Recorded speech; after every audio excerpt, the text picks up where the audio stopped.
సత్యాన్ని గురించి తెలుసుకోవాలి అని తపన కలిగినటువంటి సహోదరులకు మరో గుడ్ న్యూస్ ఏంటంటే, పరిశుద్ధ గ్రంథమైనటువంటి బైబిల్లో ప్రకటన గ్రంథము 22వ అధ్యాయము 13వ వచనంలో దేవుడు చాలా చక్కగా చెప్పుచున్నారు.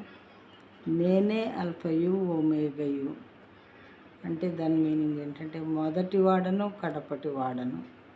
మొదటి వాడను నేనే, కడపటి వాడను నేనే, ఆదియు నేనే, అంతము నేనే అయి ఉన్నాను. ఈ మాటలు వాస్తవమా కాదా అని you can take a Bible and refer to this reference. అది కరెక్టా కాదని ఒక బైబిల్ గ్రంథం తీసుకొని రెఫరెన్స్ని మీరు చెక్ చేసుకుంటే అర్థమవుతుంది.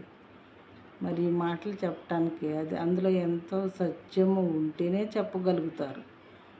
లేకపోతే ఎంత పెద్ద పెద్ద మాటలు వ్యర్థంగా ఎవ్వరూ చెప్పలేరండి. నేనే మొదటి వాడను, నేనే కడపటి వాడను, నేనే ఆదియు నేనే అంతమును అయి ఉన్నానని చాలా క్లియర్గా దేవుడు చెప్తున్నారు. అంటే నాకన్నా ముందు ఎవరు లేరు, నా తర్వాత కూడా ఎవరు లేరు అనే మీనింగ్ అన్నమాట. కడపటి వాడని నేనే అంటే నా తర్వాత ఎవరు ఉండరు, మొదటి వాడని నేనంటే నా ముందుగా ఎవరో లేరు అనే మీనింగ్ అన్నమాట.